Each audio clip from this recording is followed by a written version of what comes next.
যা হওয়ার তো হয়ে গেছে। ও রোশনিকে নিজের মতন চিনুক না, আমরা কেন শেখাবো? অদ্ভুত কথা বলছো তো ঋষি। এইটুকু বাচ্চার কি মানুষ চেনার ক্ষমতা থাকে? না, থাকে না, কিন্তু সে সরল বিশ্বাসে সবাইকে ভালোবাসতে পারে। দেখো, অভিমন্যুর সঙ্গে রোশনির একটা বন্ডিং তৈরি হয়েছে, আর আমি চাই না সেই বন্ডিংটা খারাপ হোক। এবার পাস্টের কথা ভেবে রোশনিকে জাজ করে আমি চাই না ওরা রোশনির রিলেশনশিপটা খারাপ হোক। তোমরা আবার আগুন নিয়ে খেলা শুরু করছো। এবার কিছু হলে আমাকে প্লিজ বলো না।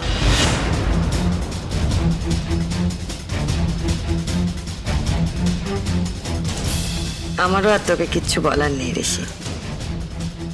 এত কিছু হয়ে যাওয়ার পরেও তুই আবার ওই মেয়েটাকে, রোশনিকে ভরসা করছিস।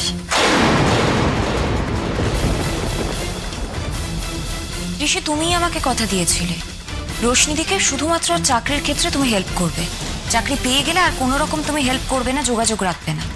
আমি যোগাযোগ রাখিনি, কিন্তু অভিমন্যুর জন্মদিনে ওর একজন পছন্দের মানুষ আসবে না সেটা আমি মানতে পারছি না। তাই আমার মনে হয়েছে রোশনিকে ইনভাইট করা উচিত।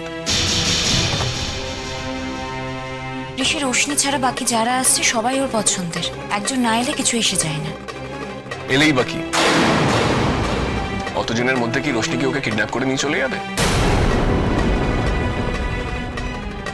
তুমি শুধু শুধু প্যানিক করছো, এরকম করো না। আমরা সবাই অভিমন্যুকে ভালোবাসি, আমরা ওর ভালো চাই। আর তুমি যেভাবে ওর ভালো চাইছো তাতে ওর জীবনে কোনো ওপিনিয়ন তৈরি হবে না। ও সব ব্যাপারে তোমার উপরে ডিপেন্ড করবে। ওকে একটু ওর মতন ছাড়ো।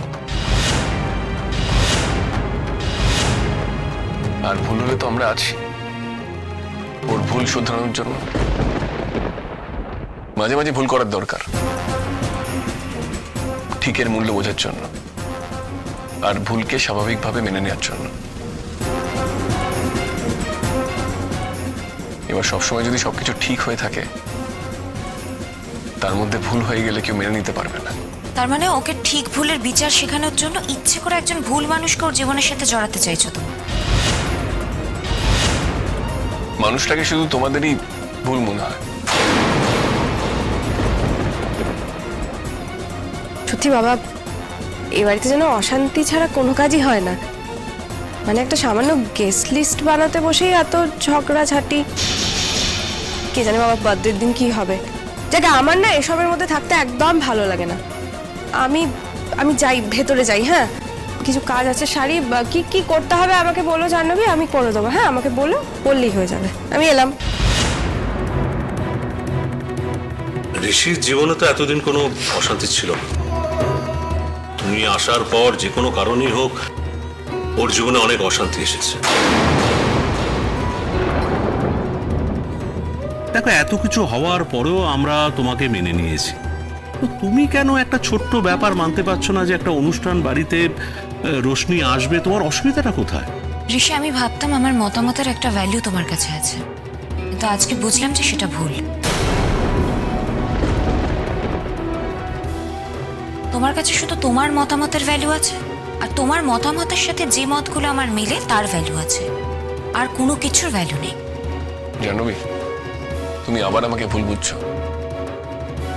এতদিন ভুলটা বুঝতাম, এখন ঠিকটাই বুঝতে পেরেছি।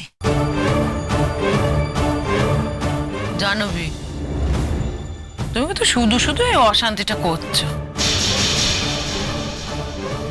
আচ্ছা, মেয়েটা যে বদলে গেছে সেটা তো তুমিও বুঝতে পারছো। তারপর এসব অশান্তির কোনো মানে হয়নি।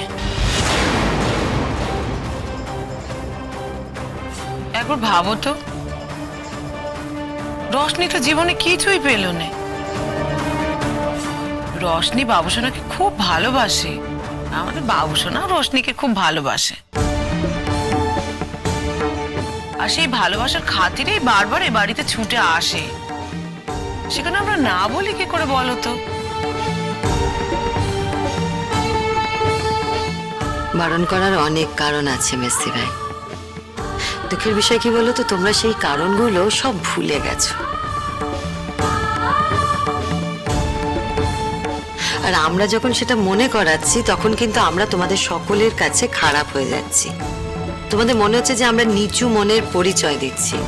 হ্যাঁ, এরপর তো আর কিছু বলারই থাকে না, তাই না? থাক ছোট মা, সবার যা করার সেটাই করুক, আমাদের এ ব্যাপারে মাথা না গলালেও চলবে। থাক মাম্মা, ভালো আন্টিকে বলার দরকার নেই।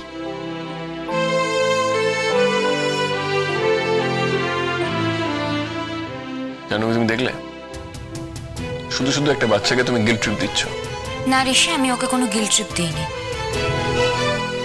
কোথাও গিয়ে বাবি ওর মাকে বুঝতে পেরেছে, সেই জন্যই ওই কথাটা বললো। তোমরা আর কেউ বুঝতে পারোনি তাই বলনি। না বাবি, তোমার ভালো আন্টি আসবে, আমি নিজে তোমার ভালো আন্টিকে ইনভাইট করে আসবো। Thank you mamma, you are the best. চলো এবার আমাদের রেডি হতে হবে, তো স্কুলে যেতে হবে না? চলো। চলো।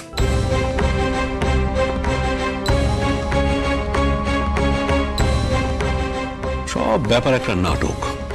একটা সিম্পল ব্যাপার সিম্পল ওয়েতে ব্যাপারটাকে মিটিয়ে নেবে তা নয়।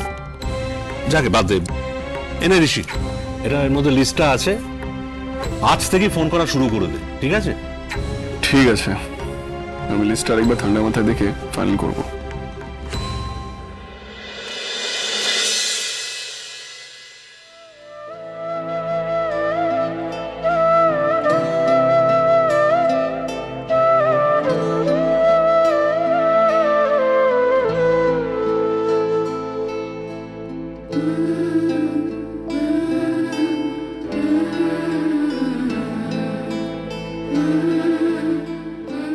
I'm really sorry, Janvi. So sorry. তুমি প্লিজ আমার উপর রেগে থেকো না, কিন্তু জানো তুমি রেগে থাকলে আমার খুব কষ্ট হয়।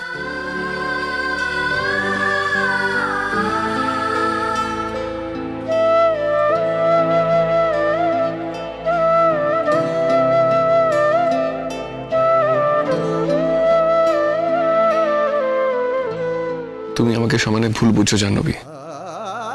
হয়তো আমার ভালোবাসার প্রতি তোমার সন্দেহ তৈরি হচ্ছে, কিন্তু আমি বুঝতে পারছি না আমি তোমাকে কিভাবে বোঝাবো যে তুমি রোশনিকে যা ভাবছো রোশনি আর তেমন নেই, বদলে গেছে।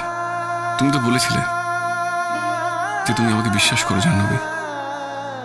এবার বিশ্বাসই যদি করো তাহলে আমার উপরে ভরসা রাখতে পারছো না যে আমি যখন নিজে রোশনিকে অ্যালাউ করেছি তখন সব দিকটা ভেবে চিন্তেই করেছি? কেন তুমি বারবার এরকম অদ্ভুতভাবে রিয়াক্ট করছো? একই ভুল তুমি বারবার করছো ঋষি। এতবার তোমাকে সাবধান করছি তবু তুমি শুনছো না। তুই তো তোমার সিদ্ধান্তে অনড়। তাহলে সেদিন ওইভাবে আমাকে সরি বলার মানেটা কি ছিল? যখন মন থেকে জানো তুমি যা করছো ঠিক করছো, কি দরকার ছিল? মাম্মা ড্যাডি খালি ঝগড়া করছে, আমার একটুকু ভাল লাগছে না, খুব কষ্ট হচ্ছে, আবার গলাটা ব্যথা করছে। আমার জন্মদিন নিয়ে ওরা ঝগড়া করলো। মাম্মাম ভালো আন্টির সঙ্গে কিরম ভাবে কথা বললো, কিন্তু মাম্মাম তো এরম ভাবে কথা বলে না, কিন্তু তাও কেন এরম ভাবে বললো? ভালো আন্টি তো কাঁদতে কাঁদতে চলে গেল। আমার ভালো আন্টির জন্য খুব কষ্ট হচ্ছিল। আমি কি ড্যাডি আর মাম্মাকে বলে দেবো আমার জন্মদিন করার দরকার নেই? তাহলে কি ঝগড়া থেমে যাবে? খুব কান্না পাচ্ছে। আমি কি এখন কাঁদলে মাম্মা আমার ড্যাডি বুঝতে পারবে? না না, আমি বড় হয়েছি, আমি কাঁদবো না, কিন্তু তাও আমার চোখ দিয়ে খুব জল পড়ছে। কি করি এবার?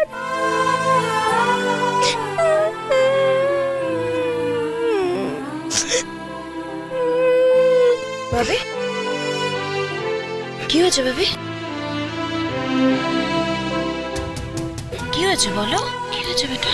কি হয়েছে? কিছু না। তুমি মাম্মামকে মিথ্যা কথা বলবে? আমার বার্থডে সেলিব্রেট করার দরকার নেই। কেন? কি হয়েছে? আমি চাই না। ভাবি তুমি চাও না কেন? তুমি এত এক্সাইটেড ছিলে তোমার বার্থডে নিয়ে, হঠাৎ কি হয়েছে? আমি তো জানতাম না আমার বার্থডে নিয়ে তো ঝগড়া হবে। তোমার বার্থডে নিয়ে তো ঝগড়া হয়নি, তুমি শুধু শুধু মন খারাপ করছো। ভাবি তুমি জানো তোমার বার্থডে নিয়ে আমাদের কত প্ল্যান আছে। আমি সেদিন একটা সারপ্রাইজ দেবো ঠিক করেছি তোমাকে। আমার কিচ্ছু চাই না। অভিমন্যু কি আমাদের উপরে রাগ করলো? না তাহলে ড্যাডি, ছোটবেলা থেকে আমার কোনোদিনও বার্থডে সেলিব্রেট হয়নি। আমার বার্থডে এলেই সবাই আমার মাম্মামকে ঘর নিয়ে নিয়েছে ওই কথাই বলতো। আমি কাঁদতো, তোমার মন খারাপ থাকতো। শুধু তুমি আমার বার্থডে দিন ঘুরতে নিয়ে যেতে। আমি আমার সব বন্ধুদের বার্থডেতে যেতাম, কিন্তু আমার বার্থডেতে কোনো বন্ধুরা আসতো না। আমার খুব মন খারাপ হতো। ভাবতাম আমার কবে এরকম ভাবে বার্থডে সেলিব্রেট হবে। যেদিন এরকম বার্থডে সেলিব্রেট হবে সেদিন খুব মজা হবে। আমি হ্যাপি হয়ে যাব আর আমার বার্থডেটাও হ্যাপি হয়ে যাবে। কে বলেছে বাবা মজা হবে না? খুব মজা করবো। দেখো তোমার বার্থডেতে আমরা এত মজা করবো যে আগের সব বার্থডে সব দুঃখ তুমি ভুলে যাবে। না, মজা হবে না। আমার এই বার্থডেটাও খারাপ যাবে, তাই আমি সেলিব্রেশন করতে চাই না। আচ্ছা ড্যাডি, তুমি এক কাজ করো, আগের বার্থডেতে যেরকম তুমি আমার ঘুরতে নিয়ে যেতে এই বার্থডেতে ওরকম ঘুরতে নিয়ে চলো। সে নিয়ে যাবো, কিন্তু তোমার কেন মনে হচ্ছে যে তোমার বার্থডেতে মজা হবে না? আমি বুঝতে পেরেছি। কি করে বুঝলে বাবা? এই যে তোমরা আমার বার্থডে নিয়ে ঝগড়া করছো, এরকম ঝগড়া করলে আমার বার্থডে কি করে হবে?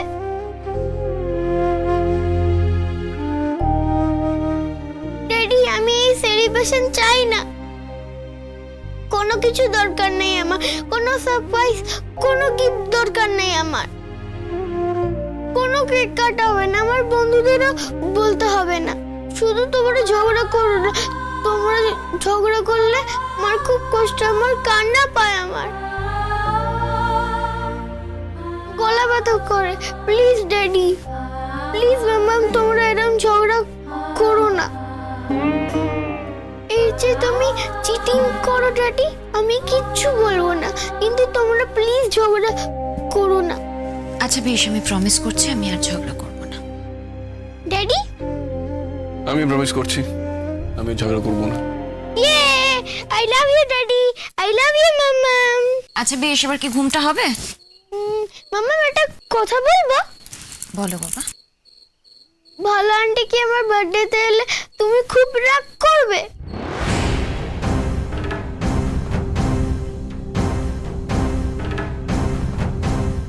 বলো না মাম্মা, বলো না, প্লিজ বলো। চুপ করে আছো কেন? ভাবি তুমি কি চাও তোমার ভালো আন্টি তোমার বার্থডেতে আসুক? হ্যাঁ, আমি ভালো আন্টিকে বলেছিলাম সেই জন্য বার্থডেতে আসে।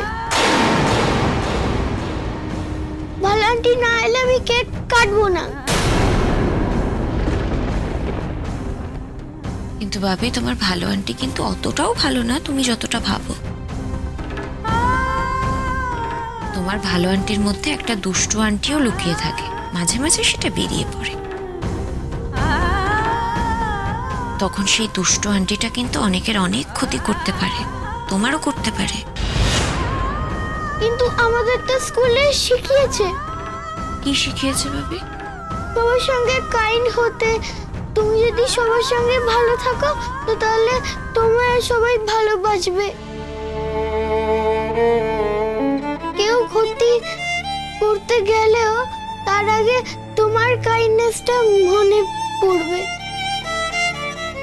তখন আর তোমার ক্ষতি করতে পারবে না। আন্টিকে যদি আমরা সবাই ভালোবাসি তো তাহলে ভালো আন্টির ভিতরে দুষ্ট আন্টিটা আর জীবনে বেরোতে পারবে না। মাম্মা, তুমি দেখে নিও। আচ্ছা বেশ, তোমার ভালো আন্টি তোমার বার্থডেতে আসবে, তুমি নিজে গিয়ে ভালো আন্টিকে বলে এসো, কেমন? থ্যাংক ইউ মাম্মাম, thank you so much. Daddy, কালকে আমি ভালো আন্টির বাড়ি যাব, ভালো আন্টিকে ইনভাইট করতে। আমি একটা কাজ করব, তোমার ভালো আন্টিকে আমি অফিসে ডেকে নেব, ওখানে ইনভাইট করে দিও। ওকে, গুড বয়। আচ্ছা বেশ, এবার শুয়ে পড়ো, চলো। আমি শোবো, আগে তুমি ড্যাডির সঙ্গে ভাব করো। পরে ভাব হয়ে যাবে, শুয়ে পড়ো।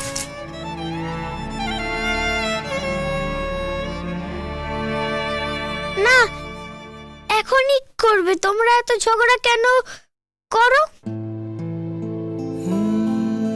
কেউ ভালোবাসলে তার সঙ্গে ঝগড়া করে?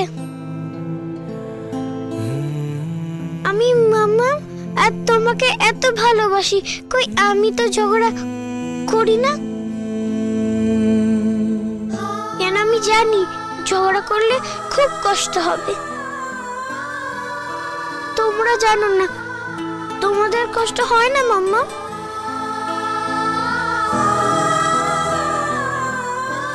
আমার তো হয়, তোমার মাম্মামের মনে হয় না।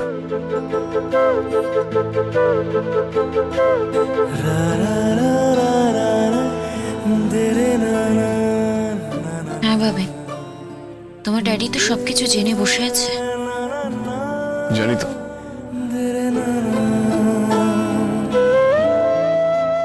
কি জানো? জানি যে তুমি আমাকে বিশ্বাস করো না, বুঝতে পারো না আমায়, আমার উপরে তোমার কোনো ভরসা নেই। তুমি এই কথাগুলো আমাকে বলতে পারলে ঋষি? যেটা সত্যি সেটা বলতে আমি ভয় পাই না। এই কথাগুলো যে সত্যি নয় সেটা তুমিও খুব ভালো করে জানো ঋষি। আগে তো আমি তাই জানতাম, কিন্তু এখন বুঝতে পারছি আমি ভুল। মানুষের জীবনে কিছু খারাপ হয়ে গেলে তাকে জীবন থেকে বাদ দেওয়াটা খুব সহজ, কিন্তু সেই খারাপটাকে যত্ন করে ভালো করাটা খুব কঠিন। মানুষের কাছে অবিশ্বাস করাটা খুব সহজ, বিশ্বাস করাটা খুব কঠিন। কিন্তু জাহ্নবী, তুমি তো কোনোদিন সহজের পিছনে দৌড়াতে না। আমি জানতাম তুমি আলাদা। এটা তোমার ভুল ঋষি, আর তুমি এই ভুলের পিছনেই বারবার ছুটছ, সেই ভুলটাই করে যাচ্ছ। ঋষি, আমিও তো একটা রক্ত মাংসের তৈরি মানুষ। এই এত ঝড়ঝাপটা আমার উপরও প্রভাব ফেলে। প্রভাব দিয়ে ফেলবে সেটাই তো স্বাভাবিক, সেটাই তো বিজ্ঞান। কিন্তু তোমার মধ্যে তো সেই ক্ষমতা আছে জাহ্নবী, যে ক্ষমতার বলে তুমি সকল দীনতা থেকে নিজেকে মুক্ত রাখতে পারো। ঋষি, আমি ভগবান হতে আসিনি। তোমাকে তো আমি ভগবান হতে বলিনি, আমি জাস্ট তোমার থেকে একটু উদারতা আশা করেছিলাম। আচ্ছা ঋষি, এই রোশনি কি কি করেছে সেটা জানার পরেও তুমি আমার উপর থেকে এরকম এক্সপেকটেশনস রাখো কি করে? কারণ আমি জানি তোমার মনটা অনেক বড়, তুমি সবার মতন উপর উপর বিচার করো না। কোনো মানুষ তার ভুলটা মেনে ক্ষমা চাইলে তাকে তুমি ক্ষমা করতে পারো। ঋষি, যখন ক্ষমা চাওয়াটা লোক দেখানো হয় তখন কি করা উচিত আমার? কি করে বুঝলে? জানি না, তবে আমি ফিল করেছি। আমি তো ফিল করেছি ক্ষমাটা মন থেকে চাইছি, তাহলে এবার কি হবে? কি আর হবে ঋষি, যেদিকে বেশি ভোট সেদিকেই বাধ্য হয়ে যেতে হবে। দেখো, শুধুমাত্র আমার ধারণার জন্য তো এতগুলো মানুষের ধারণা আমি মিথ্যে বলে প্রমাণিত করতে পারি না। কি করবো, আমাকে বাধ্য হয়ে রোশনিকে মেনে নিতে হবে। মেনে নেব, কিন্তু যদি আমার ধারণা সত্যি প্রমাণিত হয় তখন কি করবে? তখন আমি রোশনিকে নিজের হাতে শাস্তি দেব, এমন শাস্তি দেবো যেটাও সারা জীবন মনে রাখবে। দেখো কি হয়। আমার শুধু একটাই ভয় যে এই সব কিছু করতে গিয়ে আমাদের বা বাবির যেন বড় কোনো ক্ষতি না হয়ে যায়। কিচ্ছু হবে না, তুমি নিশ্চিন্তে থাকো। আচ্ছা, তোমরা কি শুধু কথাই বলে যাবে, ঘুমাবে না? এই তো ঘুমাবো। মাম্মা, মামা ঘুম পাড়িয়ে দাও না। হ্যাঁ বাবা। শুধু মাথায় হাত বোলালে হবে না, আমার কিন্তু গান শুনিয়ে ঘুম পাড়াতে হবে। বাবা এখন তো অনেক রাত হয়ে গেছে, এখন যদি গান করি বাকিরা সবাই জেগে যাবে। আর আমারও খুব ঘুম পেয়ে গেছে, কালকে অফিস আছে তো।